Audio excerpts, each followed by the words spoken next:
Hello, everybody. Tyler Cruz here, also known as Always Dizzy. I am back with my round two report or game recap from the 2024 Jack Taylor Memorial.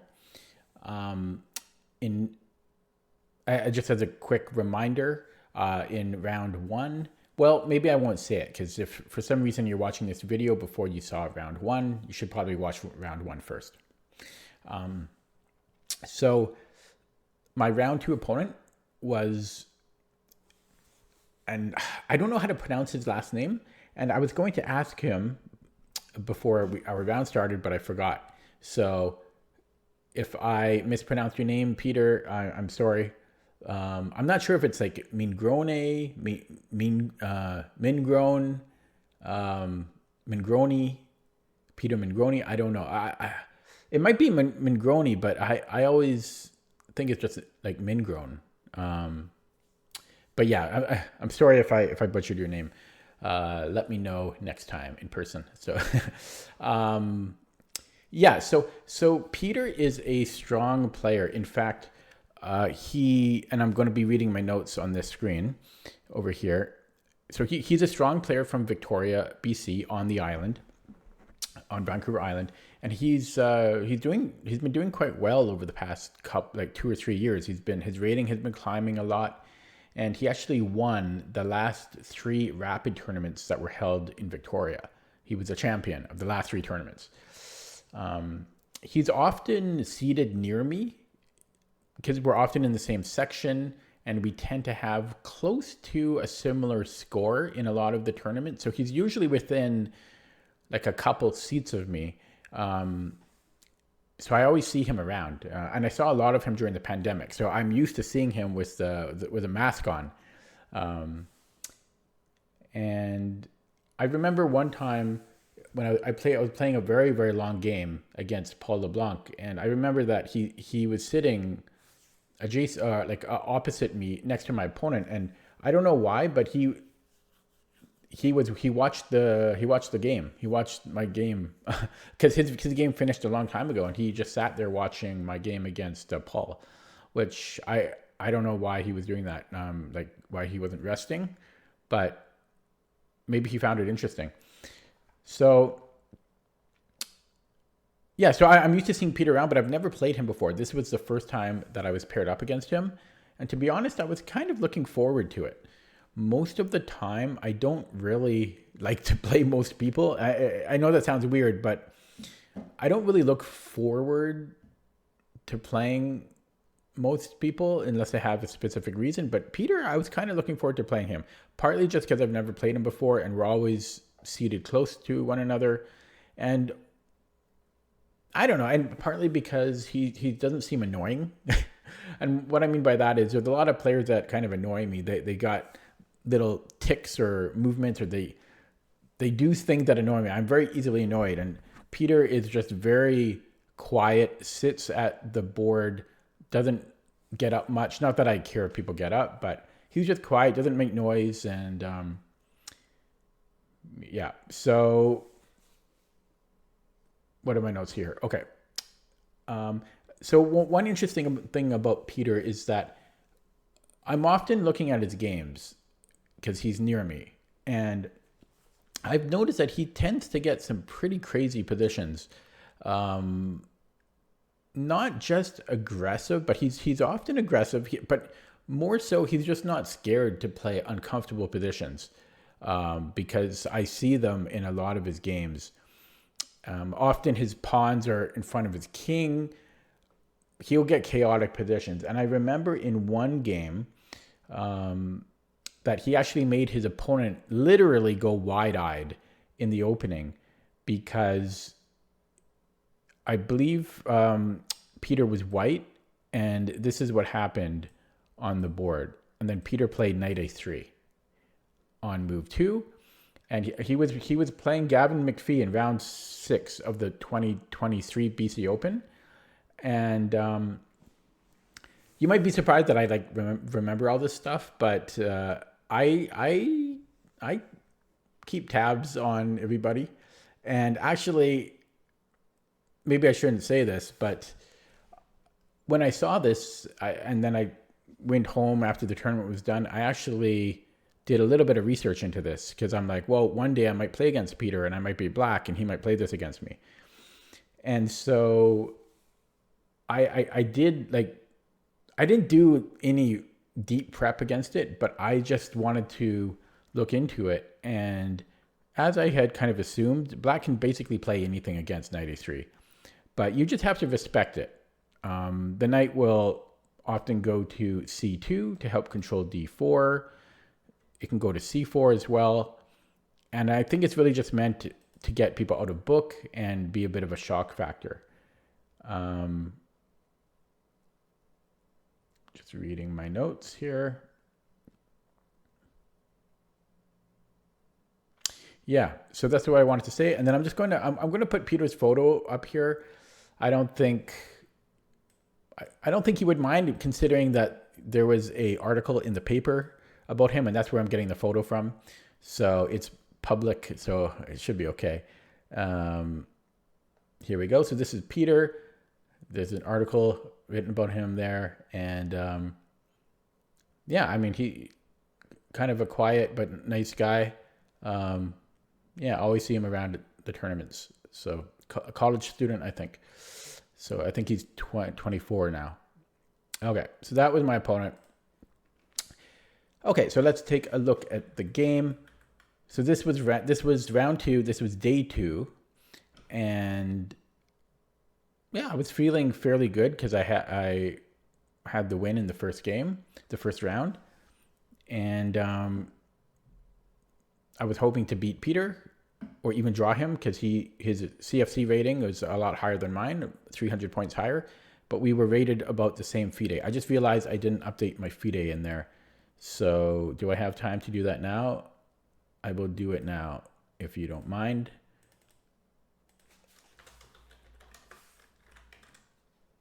Okay, so my FIDE rating, it was 1830. I felt it was inflated because it's still provisional. Yeah, okay. So Peter played e4 and I played c5. And here it is. Here it is. So knight e3, I was not shocked, and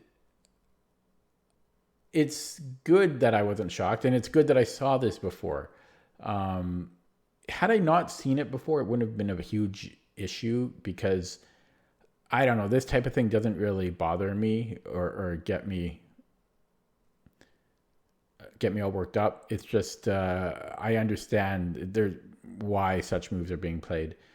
But what was kind of nice is that I played my response very quickly, and I did that. Well, I'll show you. So I played d6, and because I remembered that he played this before, either on move 1 or move 2. I couldn't quite remember. And by the way, knight a3 on move 1 is called the sodium attack. It's really bad on move 1, although people can play it on at blitz. It's sodium attack because knight a3, right? Na, the chemical, what do you call it? The chemical whatever for salt or sodium. So this is not good, but against after e4 c5, it's actually fine. It's actually equal, knight a3. Yeah, so I played my move quickly. I did that partly just to show that I'm not intimidated, I'm not scared, and maybe I've seen this before. So yeah, a little bit of psychology on both ends here already on move 2. He played c3, and I played knight f6. Just knowing that we can't actually take the pawn because of queen a4, right? It's a fork. He played g3. Knight c6, just putting a bit of control over d4 because this is the main thing that I'm seeing from white, as well as renewing the threat of knight takes e4 because queen a4 is no longer an issue. He played bishop g2. And here I considered playing e5 to stop d4. But I didn't like the isolated pawn that black would get after knight c2, and then like bishop e7, d4, c takes d4, c takes d4, e takes d4, knight takes d4, knight takes d4, queen takes d4. So I don't like playing with isolated pawns in general. But the computer has no problem with this for black. So for me, I think I need some more experience playing with IQPs. Yeah, because I didn't want this. I much prefer playing against isolated queen pawns. So I had considered e5, but then I didn't, and instead I played g6, knight e2, bishop g7. He castled, and I castled here. So pretty, like nothing unusual, pretty standard. The only crazy thing was knight a3, but again, it's not a bad move. It's just unusual. At any point, the knight can go to c2 once again, and then and support d4. So he played d4 here, and I captured because I think I didn't like d5, but e5 almost. I guess e5. No, not here. But I think I just didn't like. Sorry, I think I didn't like d5.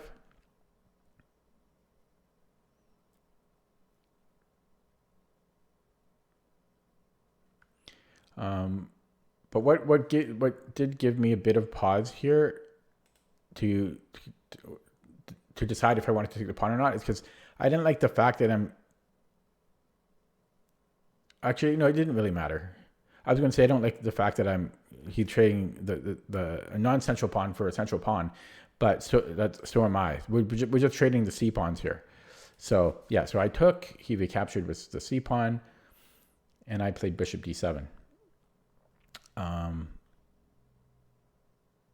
So maybe a year ago, I might have entertained of trying to put this bishop on b7, but because bishop d7 doesn't really seem ambitious, right? We're just kind of basically just doing basic development here, but I'm not trying to get fancy against Peter. You know, I know he's a strong player. Like the whole game I played with a lot of respect. And then you might ask yourself, well, what? Does that mean you're playing disrespectful against other players? Well, not exactly, no. But what I mean is I'm not pushing for a win. I'm just letting things kind of unfold here. Because I know that Peter's a strong player. So I played bishop b7. He played h3, which I know it's fine, but it kind of suggested that he didn't really have a plan here. He's just making moves, trying to improve his position. So yeah, I played rook c8. I didn't really know what to do here. In this type of position, it's a little bit hard for black to come up with plans that aren't making just simple looking moves. So, but my idea here was partly, maybe it wasn't quite here, but I think,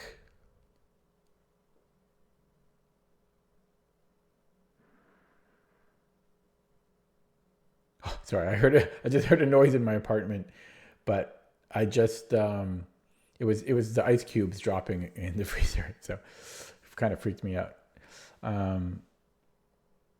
Yeah, I forget. I might have had some thoughts of something like a6, and then and then something like I wanted like knight b8, or something along those lines. But I didn't want the rook to be kept in the corner. Anyways, there wasn't a whole. I didn't think too much about this, but I played rook c8. He played bishop e3. Oh, and there was something I wanted to show you guys after, and I don't have it ready. but maybe I can edit it in later. Okay, anyways, I played a6 now. And he played d5. I played knight e5. And so, yeah, so I played knight e5.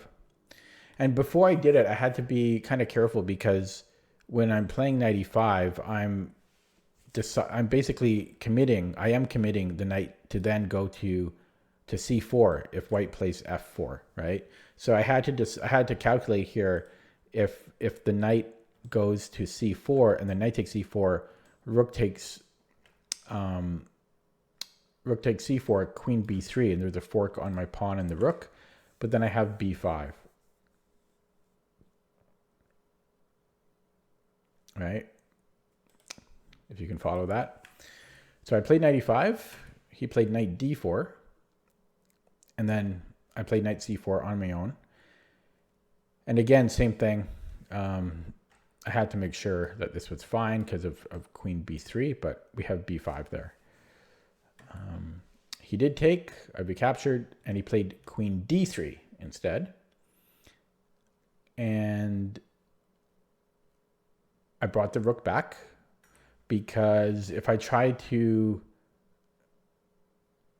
I think there was a issue here. If I go queen c7, I think there was knight c6, which is losing, I think.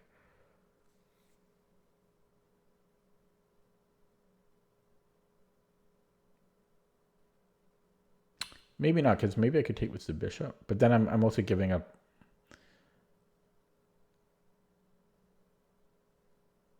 Bishop. Yeah, but I didn't want that. Plus, I think there was also just rook c1, right? If I play queen c7, I think it was just one of the rooks to c1. So I didn't like that. So I brought the rook back, and then he played rook fe1. So an interesting thing here is that this is move 16. It's only move 16. And my opponent was already down to 30 minutes.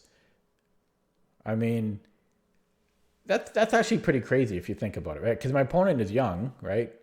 He's like half my age. And he's down to 30 minutes. And it's only move 16. So for context, I had 48 minutes here. And on the next move, I spent 8 minutes on my next move. That's a long time. And I was pretty happy when I finally saw it because basically I didn't really know what to do here. These types of positions, it's a little bit difficult to figure out a plan. Like white has more space. My queen doesn't have many squares to go to, and that's the main thing. I don't like where my queen is. You know, on its starting square. I don't like that. I want to connect the rooks. I want to get a little bit more active here. But how do you find a move here for black? I didn't want b5.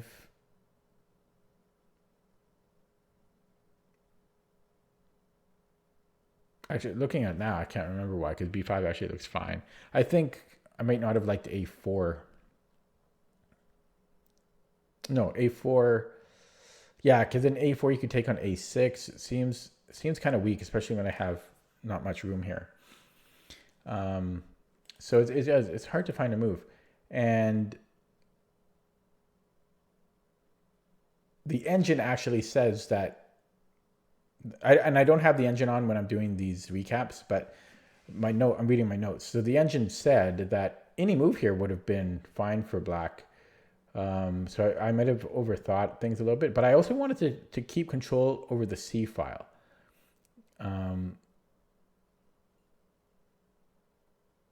But the engine says that we can afford to give control of the C file because it'll only be for one move. So, for example, let's just say I played king h8 for some reason, and then white contests the C file. I think I can just trade and give white the C file, but then just move my queen somewhere, and then we have rook c8. So he's not going to control this long term. Anyways, the move I played that I was pretty happy with was queen c7. So putting my queen right in the line of potential danger down the c file. And my idea was just to zigzag to b8. That way my rooks are connected and I still control the c file. So I quite like that move. My opponent played rook a d1. And I played queen c4.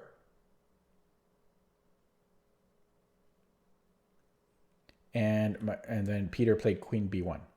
So here there is a very risky, long computer line that White could have played. And I do not blame him for not playing this because it's a pretty crazy line. And that goes knight c6, which I talked about earlier. But it can also be played here.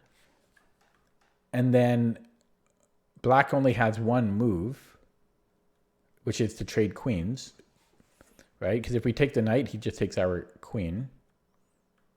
Or if I take it with the rook or something, he just takes our piece.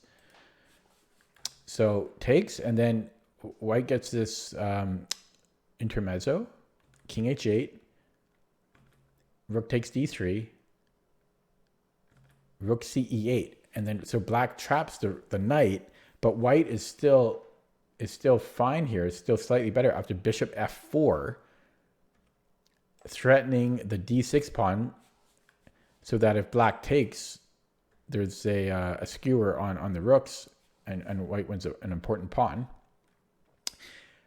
And then black can play, after bishop f4, black can play bishop b5. And after the rook retreats, rook d8, defending the d6 pawn. It's a crazy, what I mean by crazy line is like, there's a lot to calculate. And so b3, and I'm only getting started with the line because I want to show the whole thing. Because you kind of need to calculate everything here. Knight h5, attacking the bishop, bishop g5, h6, bishop d2, rook fe8, hitting that knight again, which is trapped. But then White has g4, counterattacking black's knight, knight f6, e5, black takes the knight, White takes black's knight, rook takes e1 check, rook takes e1, bishop f6, bishop takes h6, g5, trapping White's knight, and then f4. You have to calculate that whole thing. Man, can super GMs do that? Probably. I'm sure they can, but they're still thinking. I mean, that's a crazy, crazy line. How many moves was that? That was like 15 moves. Just stirring back here. So there is this move, but you got to calculate that whole insanity. I'll just show it. I'm going to show it again really quickly, though. So knight c6. A lot of these moves are kind of forced. Otherwise, one side is much better than the other. And so you've got to calculate all of this. And yeah, good luck with that, And then you have to assess it properly at the end here. And at the end, I forget. I think White is a hair bit better here. Like something like maybe like +1 or something. Okay. Anyways, White played queen b1. And I played queen c7 because I didn't want my queen to get trapped here. Like, let's just say I played king h8. I didn't want my queen to get into trouble here. I'm scared it could get trapped. I just didn't want to deal with that. So I just brought it straight back. He played rook d3. Probably just preparing to double up on the c file. I played queen b8. Going back to my original plan. And then he played bishop d2. So this move puzzled me. I didn't know what Peter was up to with bishop d2. And he seemed to almost be shuffling his pieces somewhat aimlessly. Kind of like the h3 move doesn't really do anything. Bishop d2, I didn't understand. The rook e3, the rook d3 rather, you can kind of, that one makes sense, but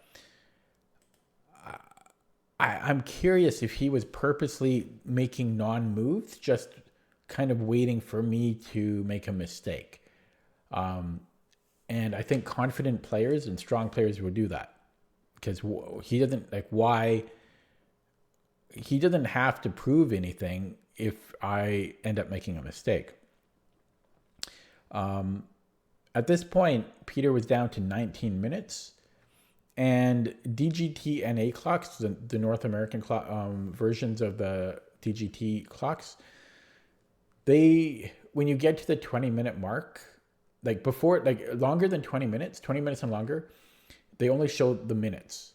But once you hit or get below 20 minutes, that's when the clock will start showing the seconds. So this was a bit of a milestone on the clock, because now the seconds were ticking down for Peter at this point. So it's a bit of a time milestone. Now, I probably should have been a bit more patient here, kind of like Peter is doing. And I up to now, I had been very patient. I had been quite patient, just bringing the queen up and down, and I wasn't going crazy, but I could have been more patient here. And then I misjudged the following sequence. So after bishop d2, instead of being patient, I played b5, which is a bit of an inaccuracy, but this is what I calculated, and this is also what happened in the game. So Peter played knight c6. I took, he recaptured, and then this was my plan. I played e5. And so my plan was that I could blockade this c6 pawn, which I deemed as overextended and a potential weakness. So I was going to blockade this pawn, put my knight on e7, and then win the pawn eventually. And I felt that it was weak because how does white defend it? It seems like I'm able to attack it 4 times, and he can only defend it 3 times because his light squared bishop's not going to help. So I thought it was a wise plan and a bit of a brave plan, and this is not simple. The problem is I didn't see, sorry, reading my notes. Yeah, so I run into some trouble, and I think it's because I didn't see how my rooks get poorly positioned. Rooks are not great blockaders. Queens and rooks are the worst blockaders. And especially when white has this much space, it's the fact that I have very little room here to maneuver my rooks, because I can never go to b7 and d7, makes this problematic. Whoops, didn't mean to do that. Makes this problematic for me. If things were even just up, everything was up one file, this might not be as bad for me because I have a bit more space to move my pieces. But anyways, he played rook c3, and I played rook c7. Continuing was my plan of blockading and then attacking. He played queen d3. I played rook d8. Yeah, this was you can kind of already start to feel the problems that black has here now, because I honestly I do think my plan was good here, but yeah, it's just an awkward, the positioning is awkward here. And then after queen d3, how do I protect the d pawn?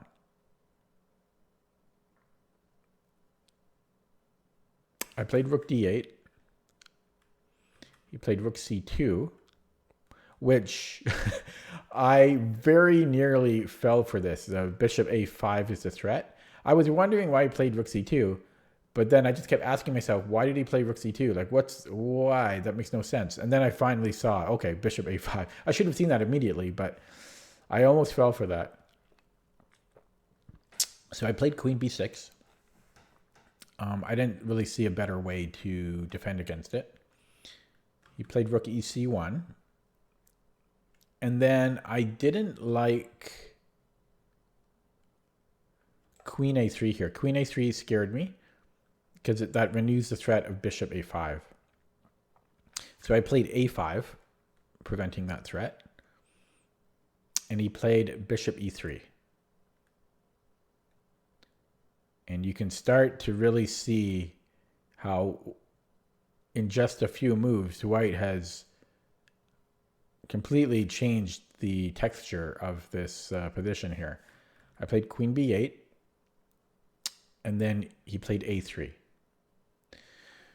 So after a3, this is move 28, I had 30 minutes left, and Peter had 5. He only had 5 minutes here. And for any of you, so for any of you who have not played over the board tournament chess, 5 minutes over the board is not a lot. It's completely different than 5 minutes online because you have to write down your moves. So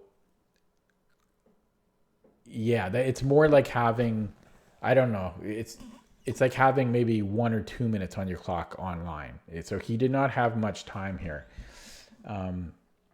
But this little a3 move he made caused me a lot of grief. In fact, I ended up spending half of my remaining time on responding to it. A full 15 minutes. Even though my opponent only had 5 minutes left, I spent 15 minutes just making my reply. I was just trying to find a suitable response. The threat I was trying to deal with was bishop f1. Either immediately or down the road, because he's just attacking my b5 pawn. And how do we deal with that? And I didn't like b4 because, let me get rid of that arrow and that arrow, because after b4 there was queen a6, and which threatens bishop b6, amongst other things. So I didn't want to let his queen come into a6, but then how do we deal with bishop f1? And I spent 15 minutes trying to find something. What do you play here? I couldn't find anything, and so I did just end up playing b4. I had to play something. He played a4, and I played knight e8, just trying to get ready to eventually blockade with the knight. Didn't mean to do that. Chess base is finicky. And my opponent played queen b5. And I played queen a8. Bishop b6. Yes, you know, there was no way around this. And here I knew I was busted. You know, I knew I was kind of busted after even a3. I knew that white was winning here. But this really kind of sealed the deal for white. And Peter was just down. He was down to 2 minutes. And while I knew that Peter he's a strong player and he's rated high enough and he's young enough to where 2 minutes is not a problem for him, it still gave me some hope. Again, 2 minutes over the board is a lot of pressure. It really is. No matter how much you're winning, because it can sneak up on you. It really can. So I kept playing is what I'm trying to say. I played rook b8. He went queen takes a5. Queen takes a5. Bishop takes a5. Rook c8. He played b3 here. And I played knight c7, h4. And then I decided, I have to take some risk here. I can't just wait to die. And so it was time to go for broke and to try to complicate matters. And you got to go crazy at this point. So I played f5, just trying to open up lines, Just try to create things, try to make things as complicated and chaotic as possible. He went e takes f5. And then I went e4. Again, just trying to make things as weird and complicated as possible. Folly opens up my bishop. I also have bishop c3 now. Maybe the bishop goes to d4. He went f takes g6. At this point, Peter still had 2 minutes. What's funny is I was down to 1 minute at this point. So he actually has more time than I do. I played d5. I played bishop h3. We're both moving quickly, right? We're just living off increment. I played rook a8. And again, I knew I was losing. It was not like a question. But I was just hoping for a miracle here. He went g takes h7. I went king takes h7. Bishop takes c8. And I have a choice here of which bishop to take. I took the even though my rook is kind of awkward here, I took the bishop on a5 because I wanted to keep this blockader. Because, well, it's not easy for white to deal with that, right? White can't take this pawn because I can take it with my knight. And, well, this bishop can't kick out my knight. So, yeah, this was the right bishop to take, I feel. My opponent played rook c5. Rook a8. I don't want to trade rooks here. Bishop f5 check. And I played king g8. King f1. Played bishop c3. And yeah, we're both just living off increment for like the past 8 moves here. His rook is nearly trapped, right? Like my king can almost just come and take it. So he played rook d1, rook f8, g4, king g7. He played king e2, king f6, just bringing my king in. And so here he sacked the exchange. Rook takes for a pawn as well. So I'd be captured. And then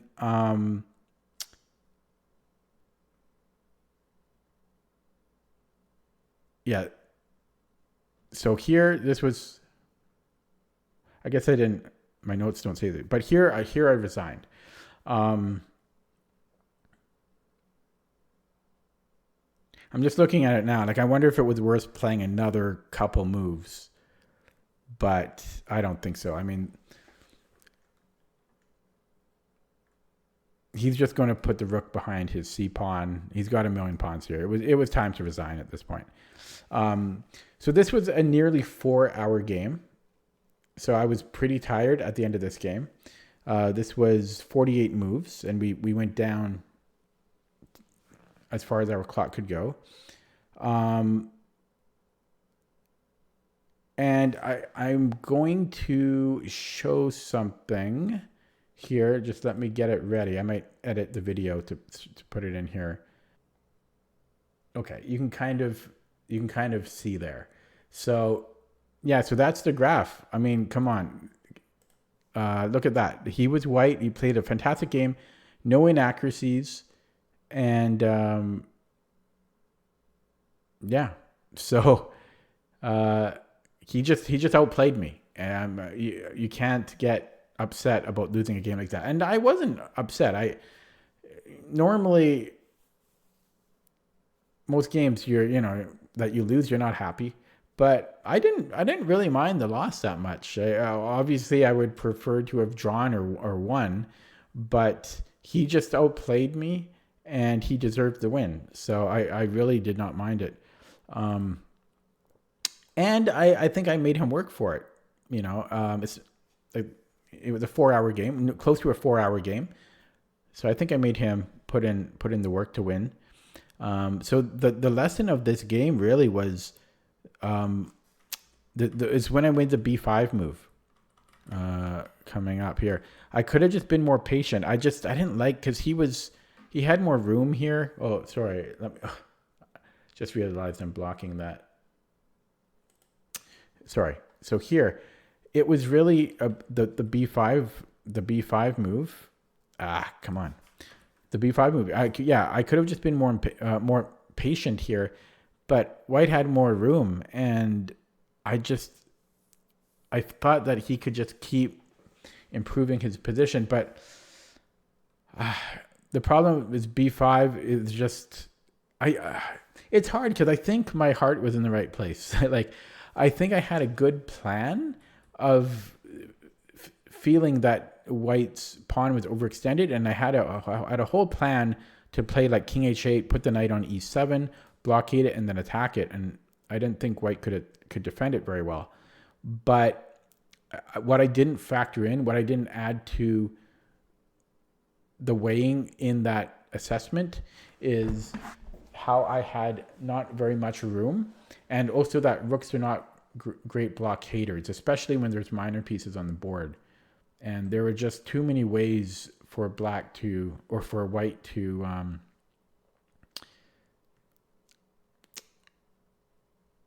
tie up my pieces and cause problems. But yeah, it was just a tough game. I mean, my opponent Peter really didn't give me anything. b5 just loses the game essentially. Actually, no, b5 was not great, but the move that actually loses the game is e5.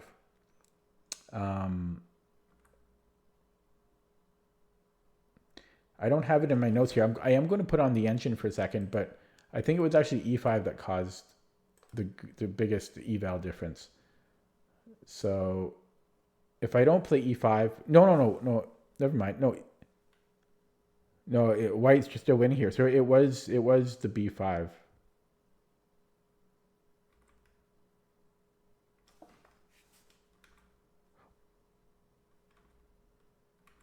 Yeah, just looking at it. Yeah, it was really b5 here. Okay, sorry about that. So yeah, so that was round 2. Was a loss against Peter, and again, despite losing, I didn't really feel bad. He was the favorite to win anyways.